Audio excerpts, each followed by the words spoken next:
अस्सलाम वालेकुम नाजरीन, मैं हूं मोहम्मद असलम। आपने मेरी वीडियो देखने के लिए टाइम निकाला, आपका बहुत शुक्रिया। आज हम दो चीज़ों पर बात करेंगे।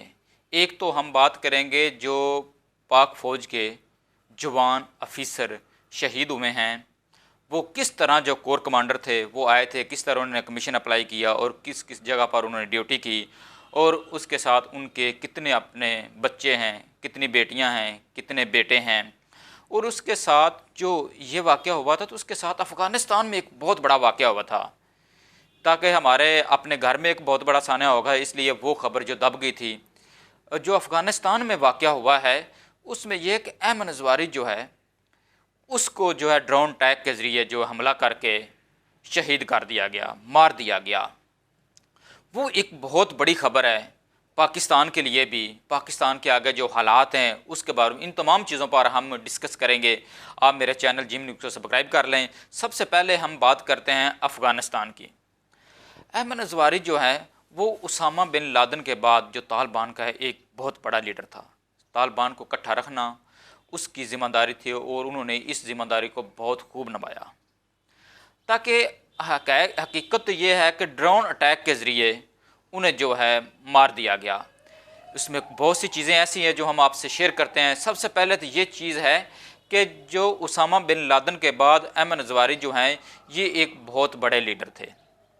और अब अफ़गानिस्तान में अमेरिका भी नहीं है, अमेरिका भी यहाँ से चला गया, उसके अड्डे भी यहाँ नहीं हैं, वो वापस चला गया है। और उसके साथ ये है कि अफ़गानिस्तान जो है उसकी सरहदें जो हैं वो Iran, Turkmenistan, Uzbekistan, Kazakhstan, Tajikistan और पाकिस्तान, ईरान के साथ मिलती हैं। और कुछ जो उसकी सरहद है वो चाइना के साथ भी मिलती है, लेकिन सबसे ज़्यादा सरहद मिलती है वो पाकिस्तान के साथ मिलती है।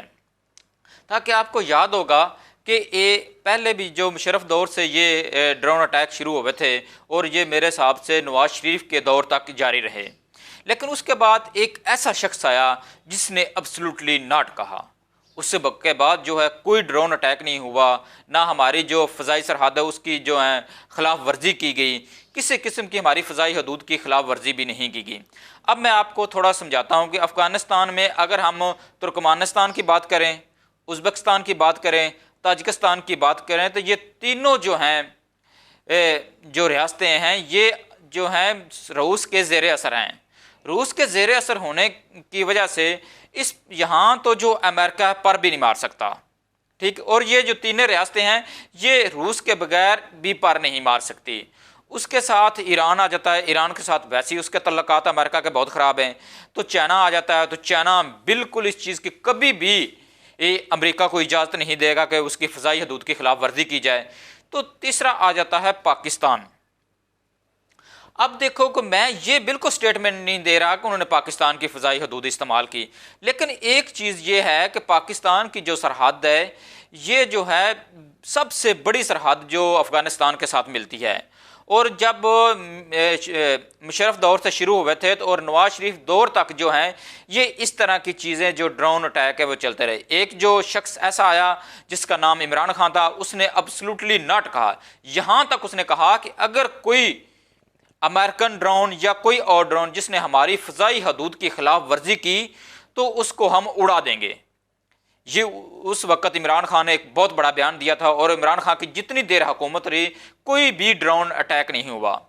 अगर ये थोड़े से सूरत हाल है और उसके साथ अगर वो समंदरी हदूद भी इस्तेमाल करता है तो ओमान जो है वहाँ से भी अगर वो उसका बेड़ा खड़ा है तो वहाँ से अगर वो ड्रोन अटैक करता है तो वो ड्रोन ट्रैक पाकिस्तान से उसके जो ड्रोन है वो गुजरते हुए मेरे हिसाब से जो हैं वो आगे बलूचिस्तान से गुजरते हुए कहीं जाएंगे। लेकिन मैं ये स्टेटमेंट नहीं दे रहा, लेकिन आप सबसे ज़्यादा अक्लमंद बाशऊर हैं, आप हमें बताएंगे कि ये कैसे हो सकता है। जब इमरान खान था तो ये ड्रोन अटैक बंद हो गए थे, बिल्कुल किसी किस्म के कोई ड्रोन हमले ना पाकिस्तान में हो रहे थे ना अफ़गानिस्तान में होते। अफ़गानिस्तान में पहले अमेरिका था, अमेरिका भी वहाँ मौजूद नहीं है।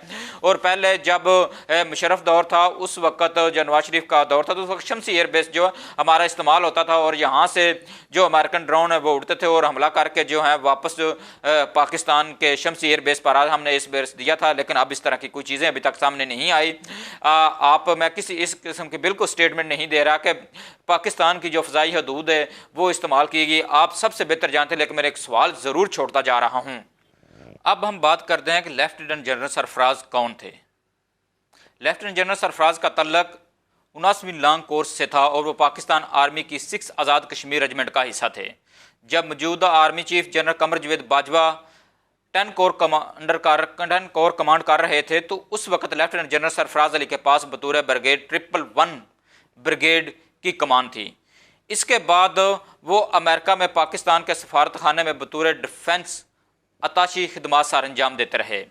अमेरिका से वापसी के बाद lieutenant general Sarfaraz Ali staff college Quetta के कमांडेंट तैनात हुए, जिसके बाद वो मिलिट्री इंटेलिजेंस यानी MI के डायरेक्टर जनरल के तौर पर भी जिम्मेदारियां अदा करते रहे। MI में खिदमात सर अंजाम देने के बाद वो FC बलोचिस्तान साउथ के साथ IG तैनात हुए। ये वही इलाका है जहां इनके हेलीकॉप्टर को हादसा पेश आया। लेफ्टिनेंट जनरल के ओहदे पर तरक्की होने के बाद इन्हें कोर कमांडर 12 कोर यानी जैसे क्वेटा कोर भी कहा जाता है तैनात किया गया है। इनके साथ हेलीकॉप्टर में सगवार दीगर अफराद में DG coast guard major general Amjad Hanif Satti की गुज़श्ता हफ्ते आर्मी के प्रमोशन बोर्ड के दौरान मेजर जनरल का रैंक में तरक्की हुई थी। हेलीकॉप्टर में मौजूद ब्रिगेडियर खालिद का तल्लक कोर ऑफ इंजीनियर से था। हेलीकॉप्टर का मलबा साकरान में मूसा गोट के इलाके से एक पहाड़ी से मिला है और पुलिस के अलावा FC और फौज के एहलकार भी जय हादसा पर पहुंच गए। इस हादसे में हलाक होने वालों में corps commander Quetta lieutenant general Sarfaraz Ali, director general Pakistan coast guard major general Amjad Hanif Satti और इंजीनियर कोर का ब्रिगेडियर मोहम्मद खालिद के अलावा अमले के 3 अरकान बशमूल pilot major Saeed Ahmed, pilot major Mohammad Talha Manan और नाइक मुदस्सर शामिल हैं।